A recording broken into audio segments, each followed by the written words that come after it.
L'internaute.com. Ce bulletin, c'est difficile à comprendre, il serait bien heureux de le recevoir, les 3,2 millions de chômeurs dans notre pays. Les derniers chiffres du chômage vont être annoncés en fin de journée. Et constat, face à un marché de l'emploi qui ne redécolle pas, les demandeurs d'emploi sont de plus en plus nombreux à créer leur entreprise, près de 80 000 en l'espace de 5 ans.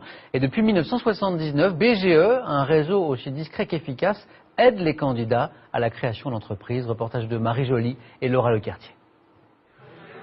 Il y a 2 ans, Jérôme Guilbert s'est lancé un défi. Créer ce bar ping-pong à Paris, le premier en France. Avant de se lancer, ce gérant travaillait dans le marketing, puis a connu une période de chômage.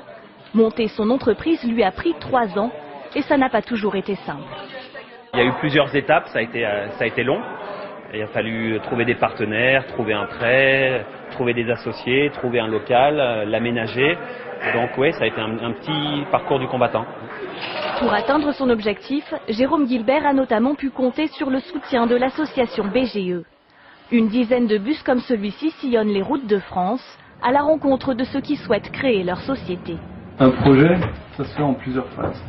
Donc c'est pas un processus linéaire nécessairement. Les conseillers aident surtout des chômeurs et grâce à eux, plus de 17 000 entreprises ont pu voir le jour l'an dernier. Des entreprises dont les bilans sont souvent encourageants.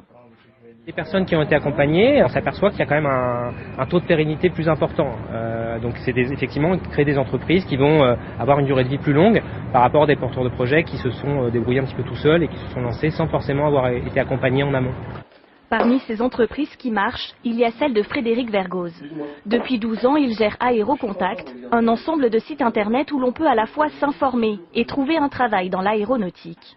Ça correspond à quoi du coup ça ? Ça, c'est les catégories sur les différentes catégories des entreprises. En montant sa société, Frédéric Vergoz a aussi créé de l'emploi.